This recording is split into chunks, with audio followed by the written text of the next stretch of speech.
मेरे प्यारे बच्चों, सुहागी देवी इंटरमीडिएट कॉलेज के स्टडी क्लास में आप सभी का स्वागत है। आज कक्षा 11 के बच्चे हिंदी काव्य के अंतर्गत पढ़ेंगे भरत महिमा। हिंदी काव्य के अंतर्गत क्या पढ़ेंगे? भरत महिमा। भरत महिमा का चौथा भाग हम पिछले वीडियो में बना चुके हैं। आज ये 5वां भाग पढ़ाने जा रहे हैं, तो आप लोग देखिए। मातु मते महु जानि मई, जो कछु करई सो थोर, अध अवगुण क्षमी आदरहि, समुझई अपनी ओर। जो परई मलिन मनु जानी, जो सन माहि सेवको मानी। मोर शरण राम की पनई, राम स्वामी दोषु सब जनई। जग जस भाजन चातक मीना, अनेम प्रेम प्रेम निज निपुण नवीना। असमग गुणत चले मग जाता, अस कुछ स्नेह शिथिल सब गाता। फेरति मनहु मातु कृत खोरी, चलत भगति बल धीरज थोरी। जब समझत रघुनाथ सुभाऊ, तब पथ परत उताइल पाऊँ। भरत दशा ते अवसर कैसी, जल प्रवाह जल अली गति जैसी। देखी भरत कर सोच सनेहु, भानि साधते समय विदेहु।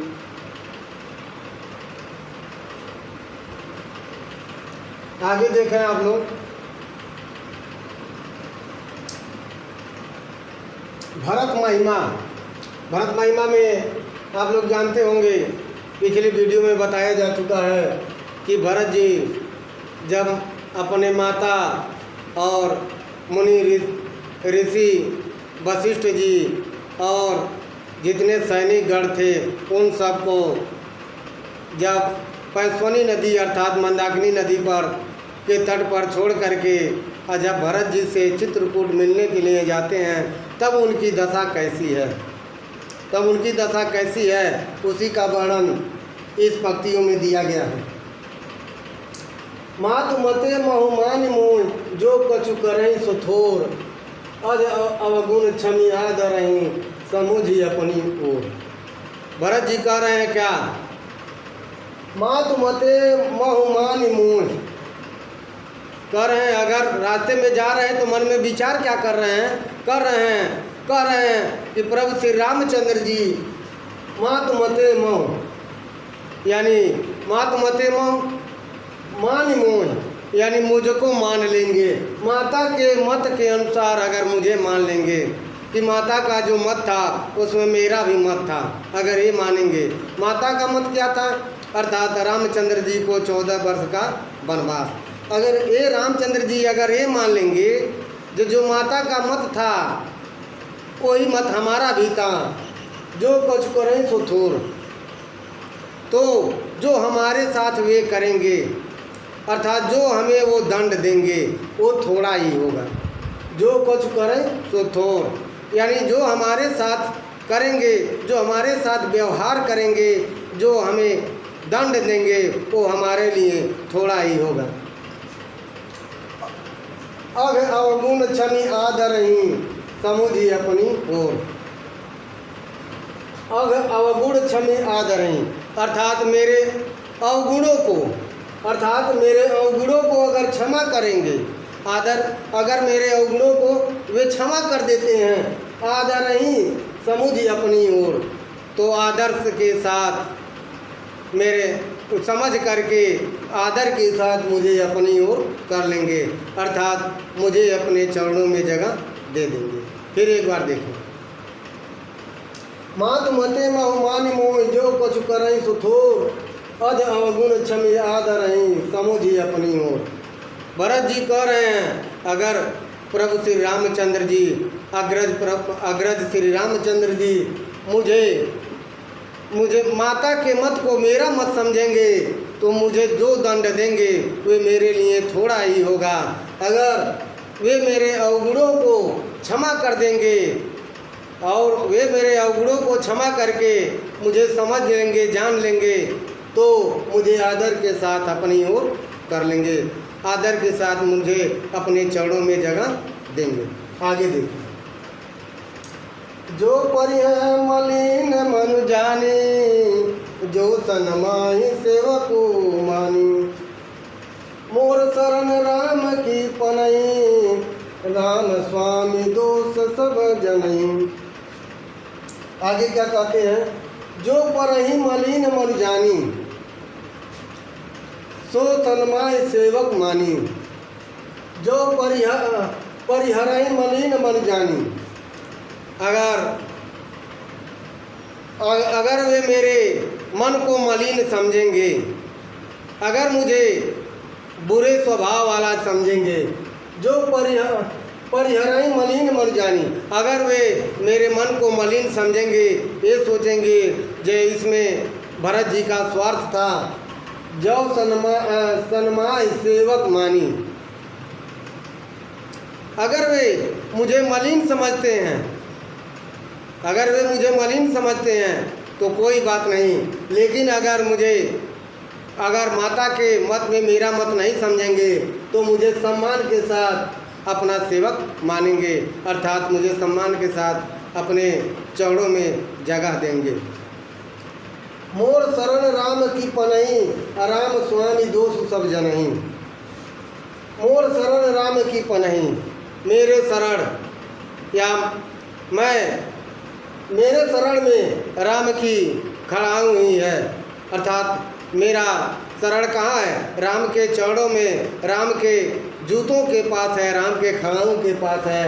राम स्वामी दोष सब जनही, राम तो सबके मालिक हैं, राम स्वामी, राम तो सबके मालिक हैं, दोष सब जनही, सबके दोषों को जानते हैं। राम तो सबके स्वामी हैं, राम तो सबके दोषों को जानते हैं, इसलिए मुझे अपने चरणों में शरण अवश्य देंगे, मुझे अपने खड़ाऊ के पास, अपने जूते के पास, अपने चरणों के पास मुझे अवश्य शरण देंगे।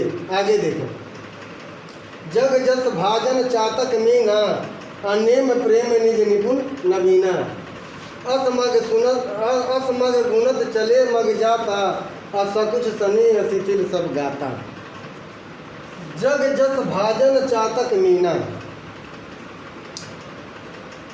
जग जस, जग का अर्थ होता है संसार, जस का अर्थ होता है कीर्ति, भाजन का अर्थ होता है पात्र, चातक का अर्थ होता है चातक, मीना का अर्थ होता है मछली। ये पूरा संसार जानता है, ये पूरा जग जानता है, ये पूरा संसार चातक और मछली के पात्र को, के जस को जानता है। ये पूरा संसार चातक और मछली जैसे पात्रों के जस को जानता है। नेम प्रेम निज निपुण नवीना, ये लोग नियम से प्रेम से अपने प्रेम को निपुण नवीना अर्थात पूर्ण रूप से स्थापित किया था।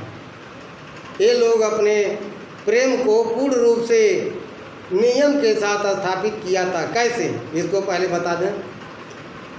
मछली तो जानते ही हैं, मछली जैसे जल से प्रेम करती है, और जब जाल द्वारा जल से बाहर आती है तो जल से मछली का प्रेम होने के कारण वह अपने जल का प्रेम अपने हृदय से निकाल नहीं पाती और तड़प कर अपने प्राणों को त्याग देती। ये मछली का जल के प्रति प्रेम है। चातक पक्षी भी अगर उसका एक जोड़ा अगर बिछड़ जाए तो उसे बिना खाए पिए खोजता है जब तक वह मिल न जाए। अगर वह चातक पक्षी का जोड़ा अगर नहीं मिलता है तो उसके बदले में अपने प्राणों को भी त्याग देता है।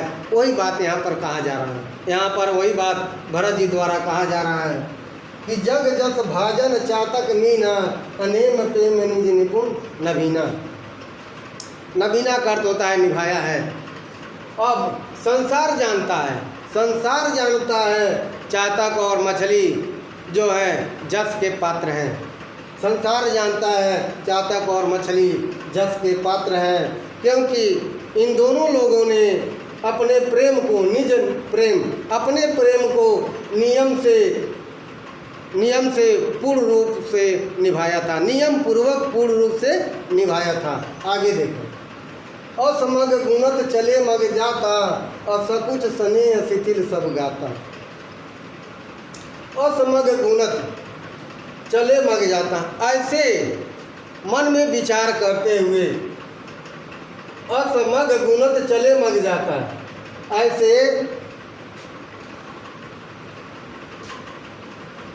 या मन है,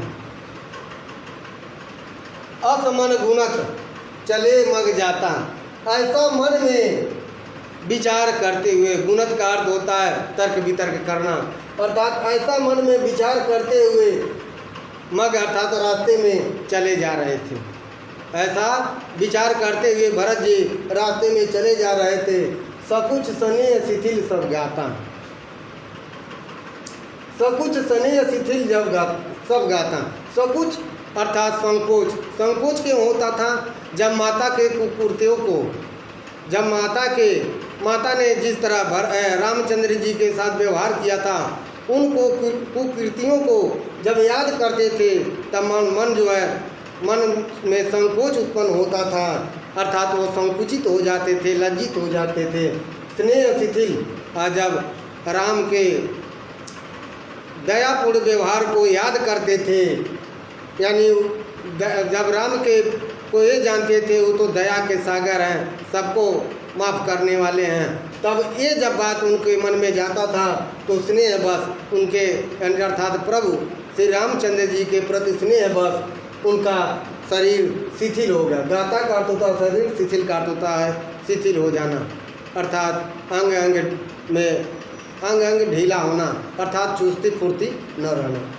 तो फिर एक बार देखें, असमन गुणत चले मग जाता, ऐसे मन में विचार करते हुए भरत जी रास्ते में चले जा रहे थे और माता के कुकृत्यों को जब याद करते थे तो उनका मन संकुचित हो जाता था। और जब अपने अग्रज भाई राम के दयालुतापूर्ण दया के सागर के विषय में सोचते थे तो उनके प्रति अपने स्नेह, उनके मन में स्नेह भर जाता था और इस प्रकार संकुचित और स्नेह में उनका शरीर शिथिल हो गया। फेरत मनो मातु कृत थोरी, अचलत भगत बल धीरज थोरी। जब समझत रघुनाथ सुभाऊ, तब पथ पर ताइल पाऊ। आगे देखें, फेरत मनो मातु कृत खोरी, कृत खोरी अर्थात बुरे विचार, बुरे कर्म। फेरत मनो मातु कृत खोरी, यानी जब मन में माता के कुकृत्यों को जब याद करते थे, विचार करते थे, यानी माता द्वारा किए गए बुरे कर्मों को वे सोचते थे, तब क्या फेरत उनका पैर पीछे मुड़ जाता था, पीछे पड़ने लगता था, अपने पैरों को पीछे खींच लेते थे। आगे, चलत भगत बल धीरज थोरी, चलत भगत बल धीरज थोरी। और जब श्री रामचंद्र जी के प्रति अपनी भक्ति को जब देखते थे, याद करते थे, तो धैर्य धारण करके बलपूर्वक चलत भगत अर्थात धीरज धारण करके वे आगे बढ़ने लगते थे। चलत भगत बल धीरज थोड़ी। और जब अपने भक्ति को याद करते थे प्रभु श्री रामचंद्र जी के प्रति, तो धीरज धारण करके बलपूर्वक वे आगे बढ़ने लगते थे, थोड़ा आगे बढ़ते थे। कहने का अर्थ है, जब माता के कुकृत्यों को याद करते थे तो पग पीछे कर लेते थे और अपने प्रति श्री रामचंद्र जी को भक्ति का याद करते थे, तब पैरों को थोड़ा आगे बढ़ाते थे, धैर्य के साथ धैर्य धारण करके पैरों को आगे बढ़ाते थे। जब समझत रघुनाथ स्वभाव, जब वे रघुनाथ अर्थात श्री रामचंद्र जी को स्वभाव को समझते थे, ये मेरे प्रभु श्री रामचंद्र जी तो दया के सागर हैं, तो इस स्वभाव को समझने के बाद तब पथ परत उताइल पाऊँ, तब रास्ते पर उनके पैर जो उतावले के साथ पड़ता था, अर्थात बहुत तीव्र गति से उछलते हुए पड़ते थे और आगे बढ़ने लगते थे। भरत दसाते ही अवसर कैसी, अजल प्रवाह जल अली गति जैसी। देखी भरत कर सोच सनेहु, भानी साजते ही समय विदेहु। भरत दसाते ही अवसर कैसी, भरत की दशा ते ही अवसर उस समय कैसी, अर्थात ऐसी थी। यानी भरत की दशा उस समय कैसी हो गई थी, जैसे ये माना जा रहा था जल प्रवाह जल अली गति जैसी। जैसे जल के तीव्र गति प्रवाह से जल के धारा के प्रवाह में जल गति जैसी, अर्थात जैसे जल में भंवरे की गति होती है, वैसे गति इनकी हो गई थी। भरत दशा ते ही अवसर कैसी, जल प्रवाह जल अली गति जैसी। भरत की दशा उस समय कैसे थी, जैसे नदी के तीव्र धारा के प्रवाह में जल में भंवरे की गति हो जाती है। आगे देख भरत कर सोच सनेहु, भानी साजते ही समय विदोहु। देख भरत पर सोच सनेहु, भरत के सोच अर्थात उनके स्वभाव और उनके स्नेह को देखकर, भरत के इस स्वभाव और इस स्नेह को देख करके भा निषाद ते ही समय विदेहु। उस समय निषाद जी उस समय निषाद जी अर्थात भाव विभोर हो जाते हैं। अब विदेहु और उनका शरीर विदेहु और उनका शरीर ऐसा हो जाता है जैसे बिना आत्मा का शरीर। विदेहु ऐसा हो जाता है जैसे बिना आत्मा का शरीर। फिर एक बार देखें, इस प्रकार निषाद जी भरत के सोच और स्नेह को देखकर उनकी दशा ऐसी हो जाती है जैसे वे बावले हो जाते हैं। तो प्यारे बच्चों, आज आप लोग भरत महिमा का व्याख्या इस वीडियो के माध्यम से सुना है। हम आशा यही करते हैं कि आप लोगों को यह व्याख्या पसंद आया होगा। अब अगले दोहा और चौपाई का जो व्याख्या है उसको अगले वीडियो में बताएंगे। तब तक के लिए धन्यवाद।